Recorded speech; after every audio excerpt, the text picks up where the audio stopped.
Hello there, carnivore friends. My name is James Hester, and today, on New Year's Day, I just started a 90-day carnivore challenge. I guess I figured New Year's is the perfect time to give it a try. Now, I have had some success in the past with ketogenic diets and even ketovore, where it leans more to the meat, but I think why I hit these plateaus and couldn't lose any more weight with the keto and the ketovore diets is because of the fact that they do allow some carbohydrates on the diet. And I think I am just totally addicted. I think a lot of people are totally addicted to carbohydrates. And I have found, at least for me, I can't just have a few of them. You give me a few carbohydrates and I'm gonna just dive into it. And then it's gonna make me crave even, the worst kinds of carbohydrates, your cookies and cakes and brownies and ding dongs and things like that. And if they're around me, I can't say no to them. And, because of that lack of willpower, I don't see that I have any choice but to, dial that carbohydrate knob all the way down to zero, as Dr. Ken Berry calls it, and just do a very strict carnivore diet. Dr. Ken Berry calls it the proper human diet because there's so many that say, oh, the carnivore diet, that's a brand new thing. No, it's not. It's probably the oldest diet on the planet. Before you had these grocery stores filled up with aisle after aisle after aisle of these boxes and cans of highly processed, made in a laboratory type of fake frankenfoods. It's people hunted and they fished and they caught their food. I mean, the food that God gave you, not what the food a scientist gave you. And I've been watching his videos and several other carnivore, experts, and I think I just really agree with that. And so I felt like I wanted to give it a chance myself. Now, this particular carnivore channel, I'm going to be super, transparent. You're going to probably learn more about me than you care to. But the thing is I'm going to do that because I want you to know where I've been, where I am right now, where I'm trying to go, health-wise and everything, because I want to be held accountable. I am 55 years old. I'll be 56 in February. I have high blood pressure and it's very chronic. In fact, I have to take 4 different prescriptions to keep that in check. I'm a type 2 diabetic and I have been for 30 years. I have stage 3B kidney disease, and my neuropathy from my diabetes, has my feet. I constantly feel like I'm just walking on pins and needles. The nerves in my feet they're just shot. And the edema, all the swelling in my lower legs, ankles, and feet. It's so bad on some days I can't even get on my shoes. Thinking back before I started keto and ketovore, I can remember the highest weight that I saw on the scales for me, 260 pounds. And I'm only 5'7". Now, so yes, keto and ketovore did help me some. I'm down to 225 now, so there's definitely, but I hit that mark and then I bounce back and forth. And sometimes I'll jump all the way back up to 240, back down to 220 or so, back up to, and it's been a yo-yo for the last 2, 3, maybe in 4 years. And I'll show some lab work and doctor visits so that you can see this yo-yo that I'm talking about. I've never been able to break that 200. I want to get under the 200. In fact, my goal is to get down to 170, 175. And I know from watching a lot of these carnivore challenge videos that your body will tell you what that perfect weight is when you start eating the right foods, the proper human diet. So what that number will be, I don't know yet. I may go down to 150, 160, but I'll know when I get there. But I also know from what people say is that once your body finds that ideal weight, it's not like you're going to just keep losing and wither away to nothing. You keep eating the carnivore diet, and once you're down to the weight that your body wants you to be at, it just kind of stays there. And so I look forward to finding out what that weight will be. I plan on making weekly videos so that we can track it and we can see together my progress. So this is an opportunity to see somebody on the very first day as they start the carnivore diet. And you get to go right along with them through the progress, through this whole journey, to see what the outcome will be. Now, I hope on March 31st, when this 90-day challenge is over, that we see results that are so significant that they're worth bragging about, and it excites a lot of other people and saying, well, if that old sick guy can do it, then by golly, I can too. And I hope and pray that happens. I talked a little bit about some of the chronic illnesses that I have that I hope will significantly improve, and God willing, maybe even some of them can be reversed. I have seen cases documented over and over and over where people have seen their type 2 diabetes completely go away. And I sure hope that that's the case for me, because I have fought this disease for 30 years now. Let's talk a little bit about my why. And I'll apologize in advance if I get choked up a little bit. But again, I said from the beginning that I'm going to be very transparent. And I need to be, because I want you to know me, and I want you to know where I've been, where I'm going, where I'm coming from, what my goals are. And quite honestly, I need to be held accountable. So keep me held accountable in those comment sections down below.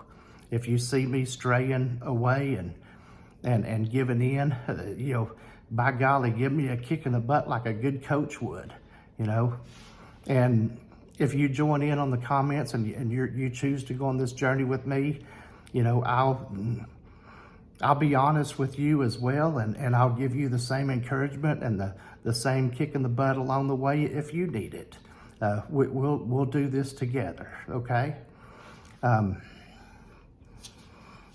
So back to my why. I learned,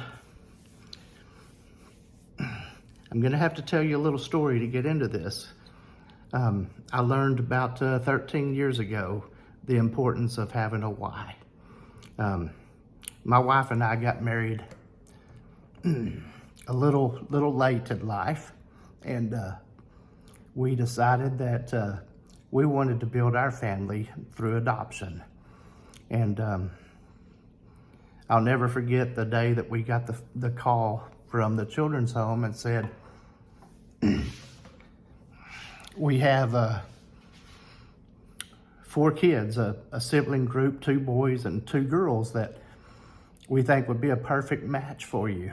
And their rights have been taken away from the birth mom and the birth father, and they are in need of a forever family. And now you have to foster for 6 months. That's just the rules. That's part of the CPS rules. And so we took them in and fostered them for 6 months, And as soon as that 6-month mark was over, we we went before the judge and made it official and adopted them.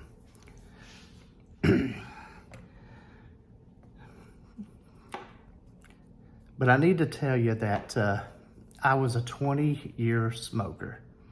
For 20 years, and I was so, it wasn't long after I got hooked on smoking that I tried to quit. For years and years and years, I tried everything that I could to quit. And this is getting into that why, okay? Oh goodness, of course I tried cold turkey quitting, but I tried the patches, I tried the gums. There were prescription medications that came out along the way, and I tried each of them. I think one of them was called Chantix, one of them was called Zyban. I tried them all. I even tried hypnosis, acupuncture, acupressure. If there was anything advertised that could help you quit smoking, I spent money on it and tried it. But the thing is what I realize now is I was trying to find something that would do that for me. And you know what? There's not anything that'll do that. The change has to be from within. And I've learned that, when you give up something, when you give up a habit, when you give up an addiction, there's a void, there's a hole that's left behind that has to be filled with something else. And it was just so crazy that I had tried everything in the world to quit smoking. But the day we got that phone call and said these 4 kids were being placed with us, I knew right then that I was a non-smoker from that day on. I promised myself my kids would never see me smoke. And I had the willpower and the courage there because I had the why. I now had a why. And I threw those cigarettes away and I never bought a pack again. And that was 13 years ago. So a why goes a long way. And it may be that with this carnivore challenge, to change your life and eat the right foods and improve your health, you have to find something that's bigger than you. You have to find that why in life that wants to make you move forward and keep going. My mom died at 54 years old of lung cancer. And that was in 1999. My dad passed away from congestive heart failure, diabetes, and that was in 2007, just a few months after he was the best man in my wedding. So obviously they never got to meet my kids. And it breaks my heart because they were the greatest people in the world. Anybody that knows my parents would tell you that, goodness, you're not going to find better people on the planet. It's been a regret of mine that my kids never got to meet them, never got to know them. And I know my parents would be very proud to have met my kids and to see where they are today. Now, I don't want that for my kids. My health is so bad that I wonder all the time, am I going to follow right in my dad's tracks or because I have 4 kids.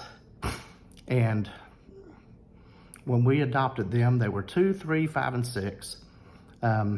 Today, my oldest, Ella, is in her first year at college.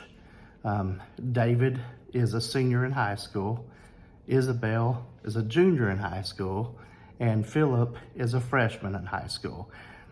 It's not going to be long, and they're going to be out spreading their wings and meeting that perfect somebody and starting a family of their own. I want to meet my grandkids. I want to be there for them.